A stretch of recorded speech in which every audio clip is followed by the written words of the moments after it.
Welcome back to Success with Steven. My name is Steven Smith. On this channel, we discuss all things financial literacy. Today, I'll be giving you our fourth installment in removing late payments. Now, the first video that I put out was showing you how to remove late payments where there's inconsistencies between bureaus. I showed you how to send that through the CFPB.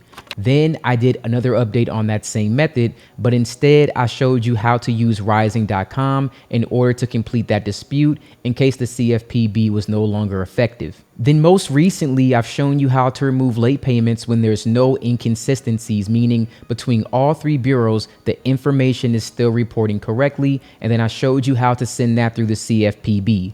Now today, I'm going to show you that same method, but instead of using the CFPB, we are going to be sending this through rising.com. I will be showing you this method step by step. I'll also link the previous video at the end of this one. So if you do want to see the CFPB method or you want to use the rising.com method, they're all in one comprehensive guide. So without further ado, let's get right into the video. Now, first and foremost, I want to discuss where you're getting your credit report from. And I actually want to state that you should really get it from both of these places. Number one is going to be annualcreditreport.com. This is going to be the only source for your free credit report that's authorized by the federal government. And when it actually comes to payment history, you need to make sure that you can see the full scope of what's going on. So I highly recommend going to annualcreditreport.com.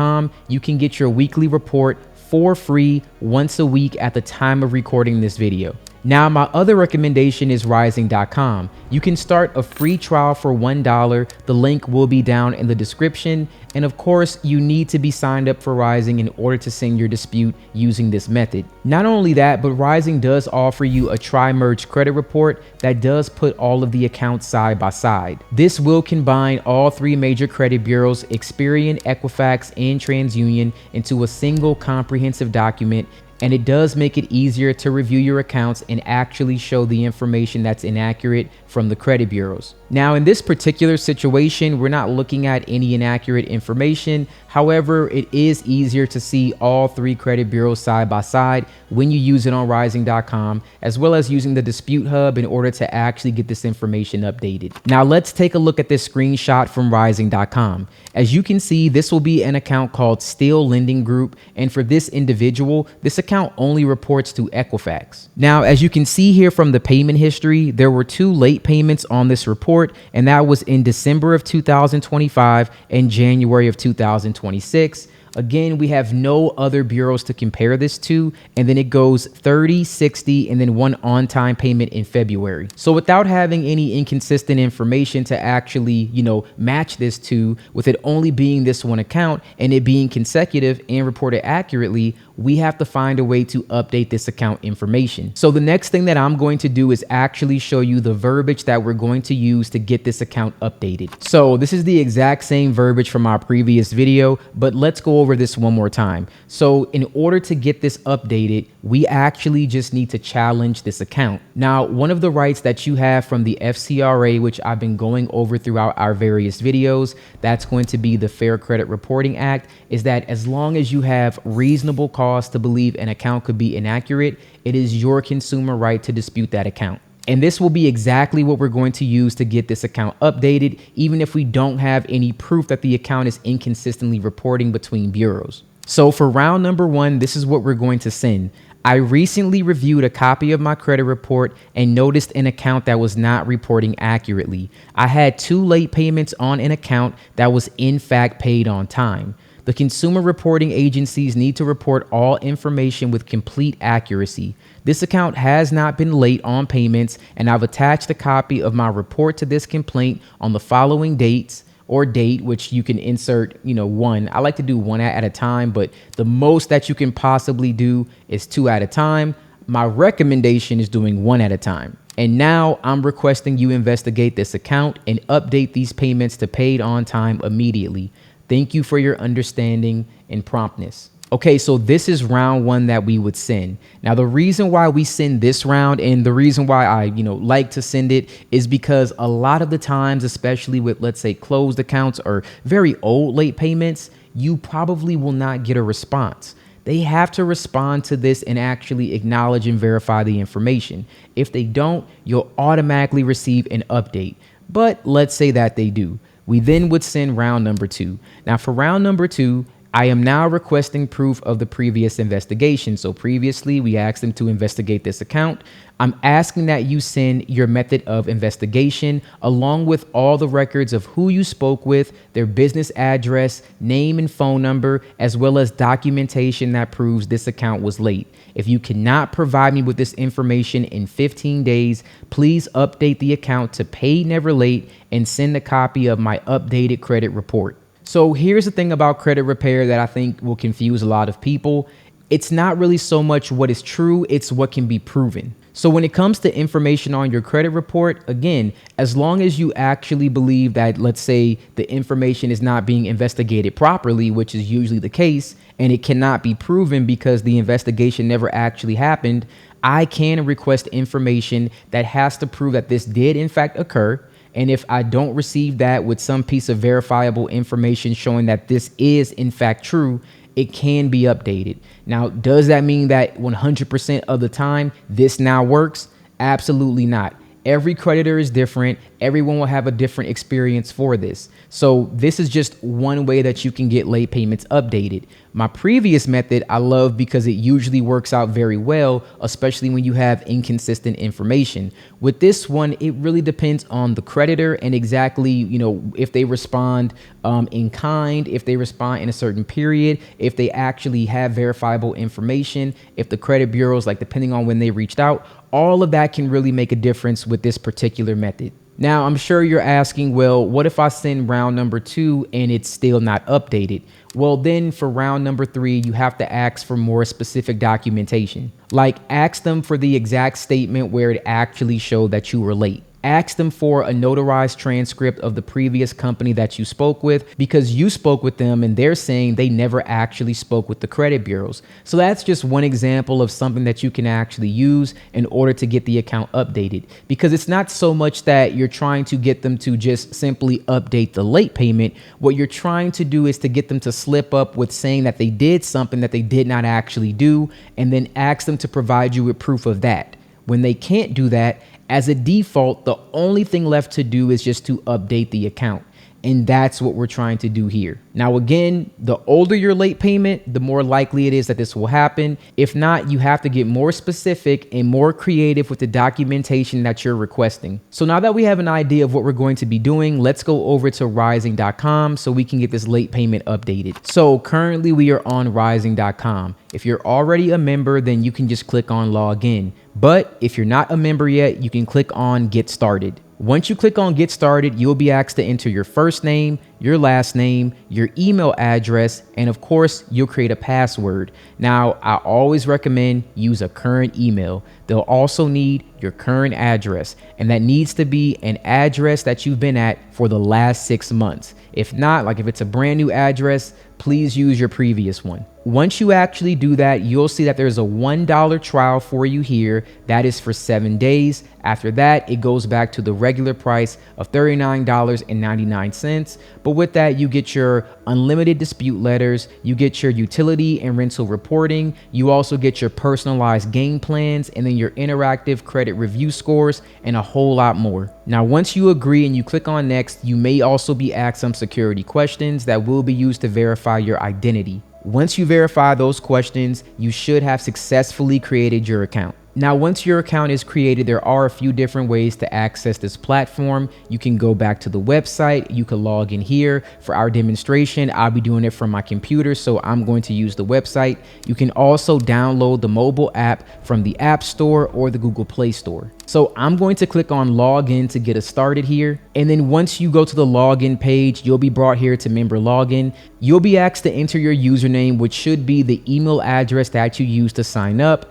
And then you'll enter your password. That's the password that you just created. All right. So once you log into rising.com, you'll see the score center. You'll also see your score factors. So the first thing that I'm going to do is go over to credit report review. Then I'm going to scroll down and click on the account. Now, there are collections here: credit cards, auto loans, home loans, student loans, other accounts. Now, I already know that this account that we're looking at is an auto loan, so I'm just going to click on auto loan right here. Then we'll see our account name, our account number, and then we'll also see the bureau that it's reporting to. So I'm just going to scroll down and go to our payment history. And on here, we'll see it's only reporting to Equifax. And here are our late payments, 30-day and of course 60-day. And then we're going to click on Start Dispute. And this will be our first attempt. So I'm going to click on number 1 and then I'll click on Next. And then let's click on This account is inaccurate. And then we'll click on Next. And then in this particular situation, we can click on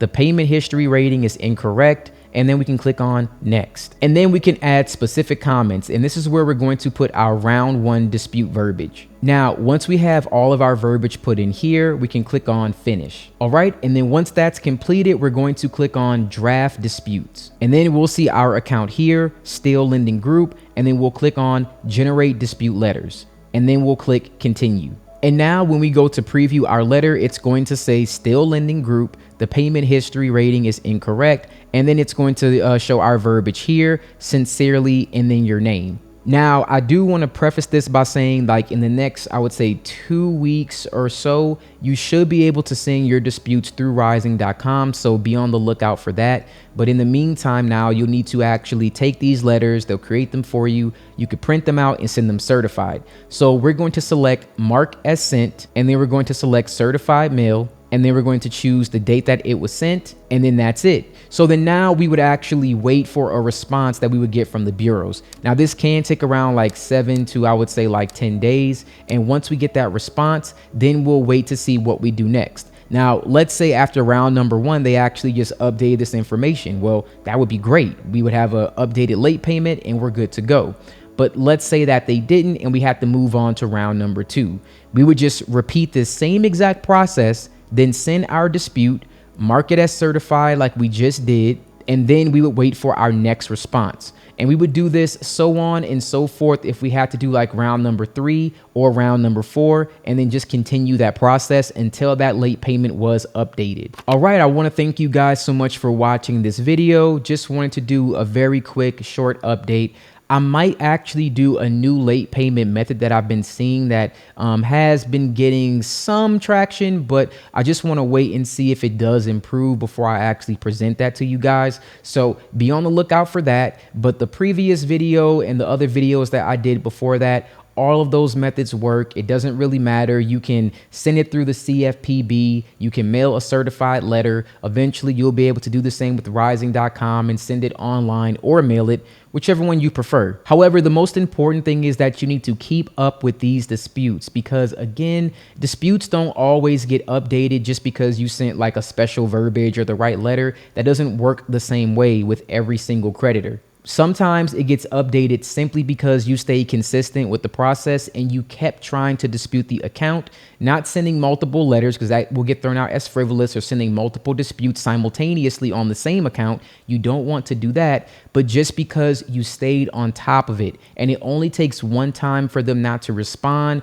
or not to send verification, and then you can get an update by default. So remember, the most important part of this process is 1, education. You have to actually know what you're doing. And number 2 is being consistent in this process. I really think that understanding credit repair is actually very easy. The hard part is for people to actually stay consistent and keep doing it over and over again, but making sure that they're actually doing it properly. So as long as you stick to it, I do believe that you will see great results. If you guys have any questions, please drop that in the comments below. And once again, thank you guys so much for watching, and you all have a wonderful day.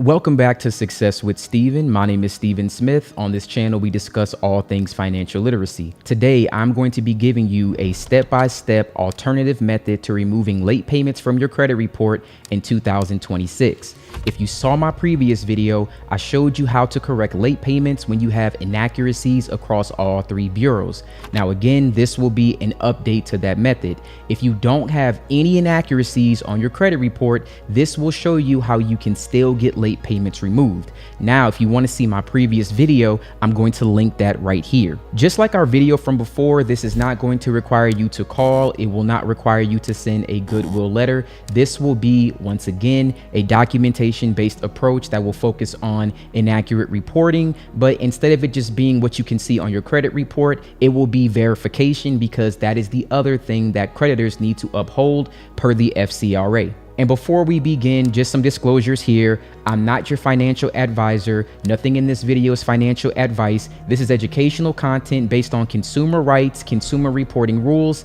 and dispute procedures. I will not do this for any payment. Please do not contact me or ask me. This is not a credit repair channel, and I will never do this for money. I just have to keep saying that, because anytime I make these videos, while they do work and they do get a lot of exposure, and I'm happy that they help a lot of people, I need to make that distinction. This is not credit repair from me. I have no services. This is do it yourself. It is in your hands. And just like our previous video, we are going to be submitting this dispute through the CFPB, because the CFPB is open at this time. If you don't want to submit this through the CFPB, then you can send a letter certified in the mail. All of the procedures that we're going to follow in this video will be per the FCRA. So it does not matter how old this video gets. It will work as long as the FCRA does not change. If that does not change, this will still always work. If you cannot send it through the CFPB, mail a letter certified. That will be your alternative mode of sending a dispute. I'm also going to follow up this video with a few more late payment examples that I have not done before, so keep a lookout for that. I'll also compile everything into one compilation once I have all of the videos out. Now, without further ado, let's get right into the video. Now, before we begin talking about how you're going to dispute this, we need to talk about where you're looking at your report. Now, my first recommendation is annualcreditreport.com. This is the only source authorized by federal law, and you can receive all 3 of your credit reports for free. At the time of recording this video, you can pull the reports once per week. If that does change, then just keep in mind this may be dated. Now, my other second alternative would be rising.com. You can start a free trial for $1. That's going to be for 7 days. The link will be down in the description. The reason I like Rising is because it provides you with a tri-merged credit report, and that combines all of your credit information from all 3 major credit bureaus in one place. It makes it very easy to review your accounts and to actually dispute this information. You'll also get real-time updates on your disputes, and you'll be notified when these late payments are removed.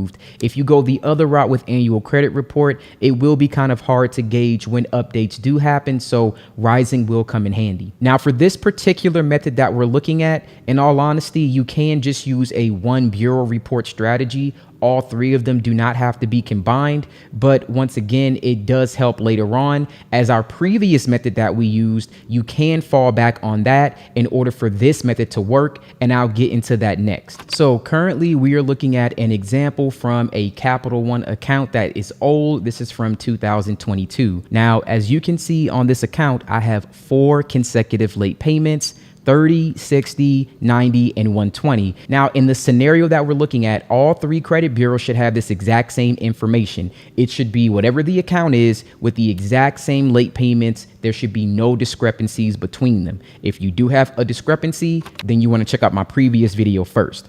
Now, if you're looking at this account, you need a screenshot just like this, where it shows the account name, the account number, balance, everything. You want it to have all the information. And, you know, in all fairness, you really could just send one screenshot. Again, if all the information is the same, it doesn't really matter. So by now you should have a copy of your credit report, either from rising.com or annualcreditreport.com. We should be able to look at the account, and we should see that it has consecutive late payments that look similar to this. We are going to screenshot that, and then we're going to talk about the verbiage that you need to send in order to dispute this account through the CFPB. But again, you can just copy the same text, put it in your own words, and send it in a letter and just mail that out certified if for whatever reason you can't send it through the CFPB. Now, before we go to the verbiage, I'm going to pause right here, as I've been doing in the previous videos. Everything that we're going to discuss is going to be coming from the FCRA. Now, the reason why this is very important is because this is federal law that protects your consumer rights from inaccurate, unfair, or intrusive credit credit reporting. It also regulates how consumer reporting agencies collect, use, and share consumer information.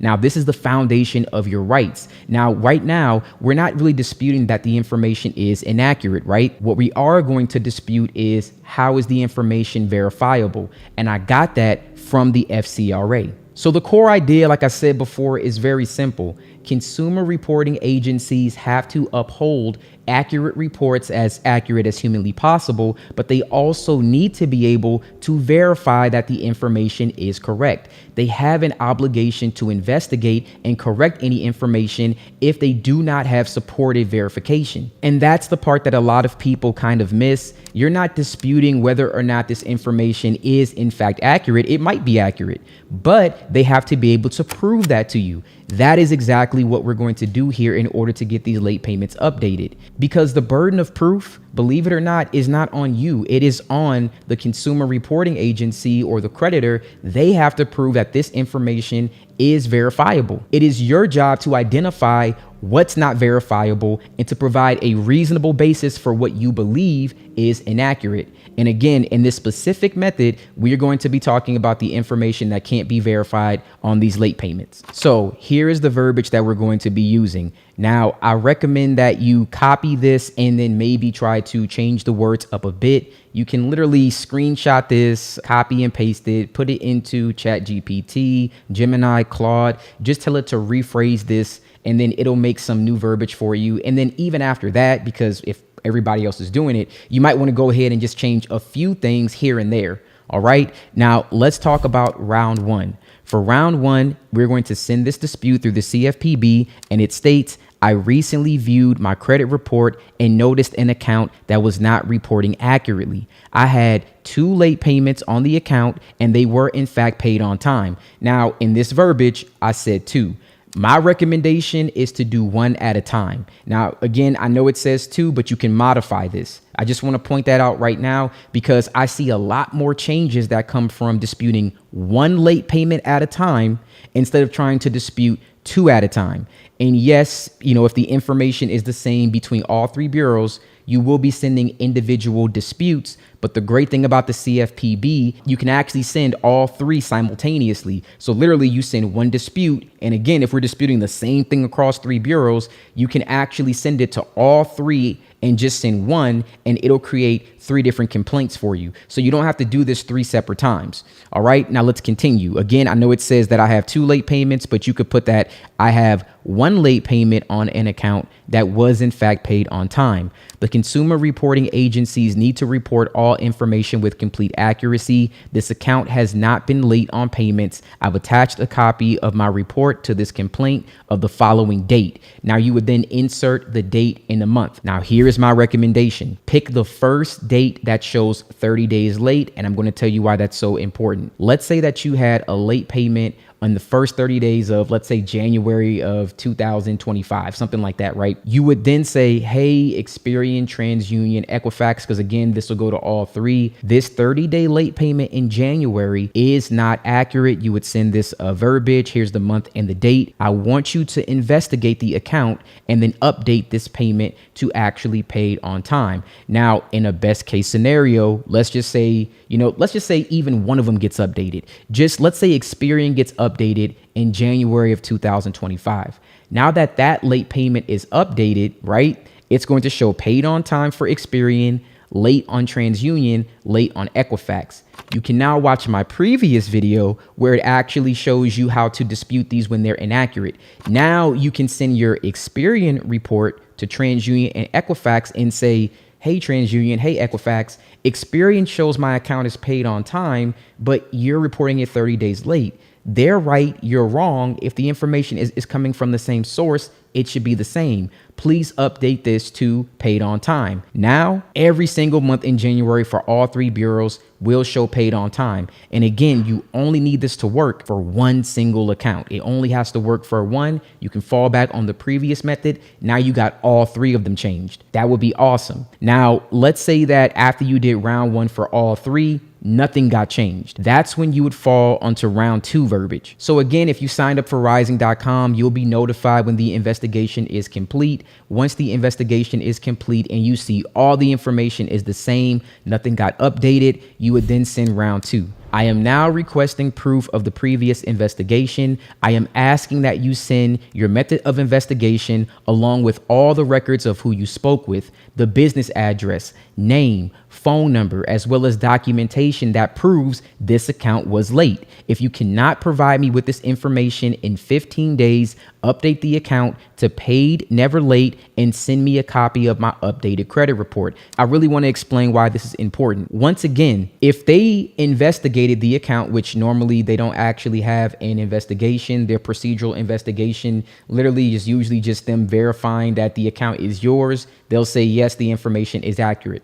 When you're asking for specific documentation, you are now forcing them to have to actually reach out to the creditor and verify this information. And a lot of times the reason why this gets updated is because they don't get a response, or they won't get a response in a sufficient amount of time. Now, if they don't get a response, by default, you'll automatically get that report updated. Once it's updated to paid on time, again, you fall back to our previous method, and then slowly but surely you update every late payment until the account is paid on time for every single late payment that you have, which will then make the account completely positive, which will definitely increase your credit score overall, because late payments account for 35% of your overall credit score. Now, I also want to give you another perspective. Let's kind of go back to round 1 just for one moment.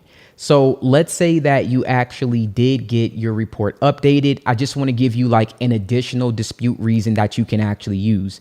Let's say that now one of your accounts got updated to, it was 30 days late, now it's paid on time, but now it shows 60, 90, 120 in our example. Now, if your report was actually paid on time and now it's showing 60 days late, that's inaccurate reporting. How did it go from being paid on time to 60 days late to 90 to 120? That's inaccurate. And then you can actually dispute the late payment that way and get an update. So as you can see, if we work our way backwards, right, with that 30-day and we update that one, it gives us plenty of different reasons that we can use for the account either being inaccurate or asking for them to prove it. That's really your two methods of getting this updated. Either you're disputing inaccuracy or you're disputing that they need to prove that this is in fact yours, because that is your right as a consumer to request that investigation and to request proof. And if they cannot provide you with proof, it needs to be updated. Now, if you do have to go past round 2, I actually will be making another video on that where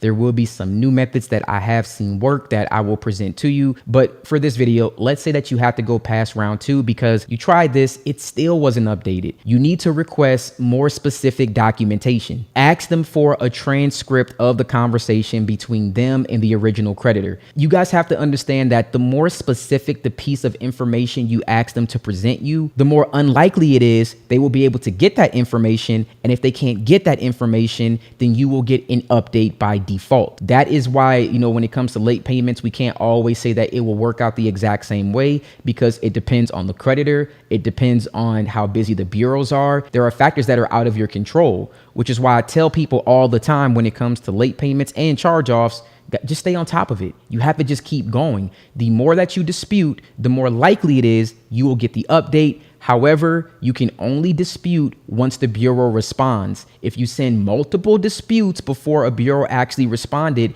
it will be thrown out as frivolous, and then you'll have to start over from round 1 and go to the beginning. So my recommendation is take it one at a time, for one late payment at a time, right? And then wait for a response, get the response. And then after that, send your next one. Take your time. Usually they respond like 7 to 10 days. So, in actuality, in about like a month, you'd have an opportunity to send this probably 4 times or even 3 times. That's going to be like the usual cadence. All right, now we are going to go over to the CFPB. I'm going to show you how to send this dispute for round 1. Now, you will need a couple of things. 1, you will need your driver's license. Your driver's license that you have should be the updated address that matches the address on your credit report, and hopefully it matches the address associated with this account. If it does not, please update all that information. I have released a video on personal information, or at least it should have come out by the time you're watching this video. Secondly, you will need your social security card. Take a picture of it, scan it, make a copy of it, but you will need that.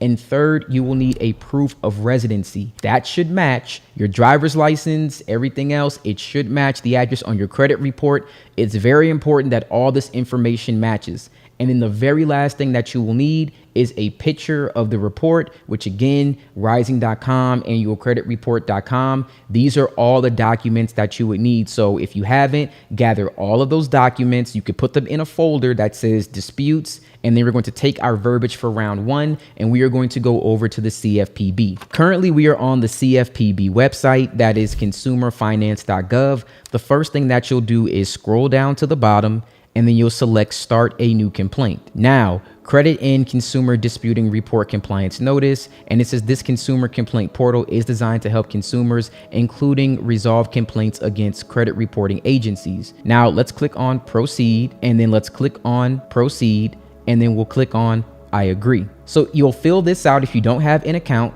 or if you do have an account, you'll select already submitted a complaint or created your account. If you click on that option, then you'll be brought here, sign in with your email and your password, and then we'll submit our complaint. All right, so when you first log in, you'll hit that top blue button, and that's going to be in the right-hand corner. It'll say submit a complaint. You'll be brought here to step one, and then you're going to select what is the complaint about. You're going to select credit reporting or other personal consumer report. And then you'll select credit reporting, and then you'll click on next. Next, you'll select your problem. Now, this is going to be incorrect information on your report. So after you select the information incorrect on your report, then you can select now for this one, it can be various like statuses, but what I like to do now is account status incorrect, showing open account as closed, showing delinquent account when it's not, right? Because it's a late payment. And have you already tried to fix this problem with the company? Yes. Did you request information from the company? Yes. And then it's going to be statement, or you could put a statement, a document, a transcript, like whatever you're asking for them, but a statement with a signature from the creditor, let's just say that, proving I was late, something like that, right? And then did the company provide this information? The answer is no. And then you'll click on next. Now, again, as you guys can see, you have a general idea of what I'm talking about. You don't have to put exactly what I put there. Just make it somehow like make it just for you. Just try to make it somewhat unique. Now I'm going to copy the verbiage that I already had from round one, and we already discussed this. We're going to enter this in here. Do not forget, you will need to add the account name and the account number as it appears on your credit report. Going back to our previous example, remember it had all the X's. That is the full account number. You want to add that. You want to add the date. You always want to put the year and the month. All right, so just make sure that you're doing that all properly here. And then for this one, what would be a fair resolution? You could put the same thing, but I'm just going to put update the account to paid on time. And you could put for the month and, for your month and whatever the year was. So update the account to paid on time for the month and the year. All right. And then you're going to attach your documents. Again, driver's license, a copy of the social security card. You're going to also attach your proof of residency, and then you're going to attach a picture of the actual report, right, for this account. And then you're going to click on next. Now, hopefully this kind of goes without saying, but do not try to dispute 5 accounts for one late payment at the same time. Please don't do that. That will get it thrown out as frivolous for sure. That is just a waste of time. You're going to be sending this for one account with either one late payment or at most 2 late payments. I recommend 1. Just take your time. Now, when we do this, since all the information is the same, remember, nothing should be different. We're going to send this to all 3 bureaus. So we are going to be sending this to Experian, and then it's going to ask you to fill out this portion. You enter the last 4 of your social, you enter your date of birth, and then you'll also be entering your name as it appears on your credit report. And if you have any confusion about that, put your name as it appears on your driver's license. All right, so do you want to complain about another company? Yes, we want to also do that. And then we'll send that to TransUnion. And then the first one is fine. And then have you already tried to? Yes. yes. And remember what we said, a statement. And again, I'm just freestyling here. I just want to show you, like, you don't have to copy exactly what I'm sending. The words aren't magic. The point is that you're requesting a document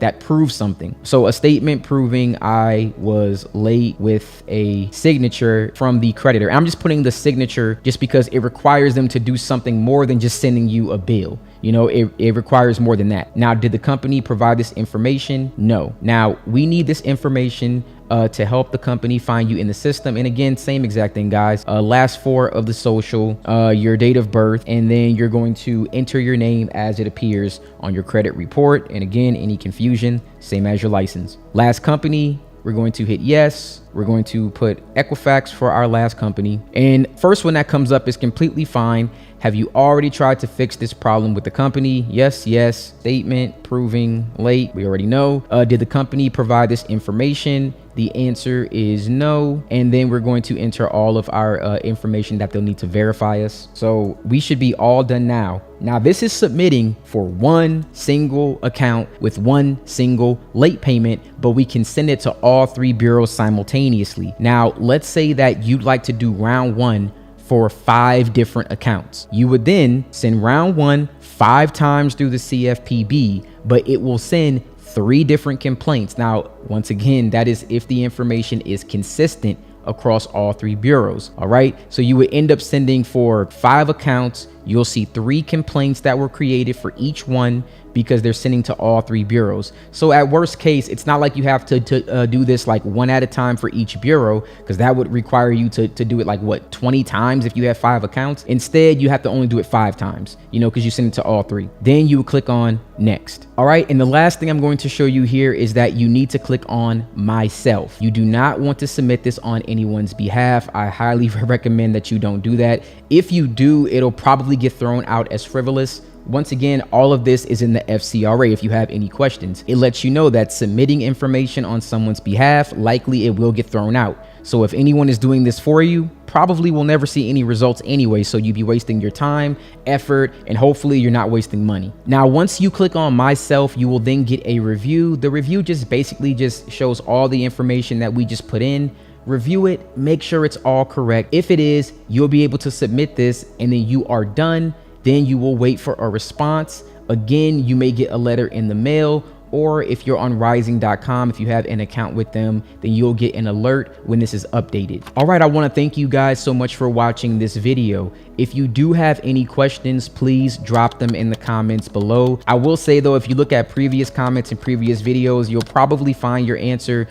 Since I've started my channel, this has grown, you know, very, very greatly. So it is harder and harder to answer questions. I try to do it the best that I can, but you know, I highly recommend reviewing old comments before adding new ones, because more than likely your question will probably get answered. Now, I will be doing another video. I might do 2 or 3 more late payment videos, because I do have a few different methods that I have seen work. I want to show you a few alternatives that will then be past round 2, like 3, 4, and beyond that, some other things that you can try that may work. And then once again, I'll put this all into a compilation, so that way you can start with the first one or move into the second one. And then if the second one does work, then you can go back to the first one, because again, they kind of work in tandem. But if not, I'll have a 3rd, 4th, maybe even a 5th option for you, but we will see. If you did get any updates, please put that in the comments below. Let people know which method worked for you. The more that you do that, the more likely someone else can hopefully repeat those same steps in order to see the same results. And again, I want to thank you guys so much for watching this video. I do really appreciate you watching, and you have a wonderful day.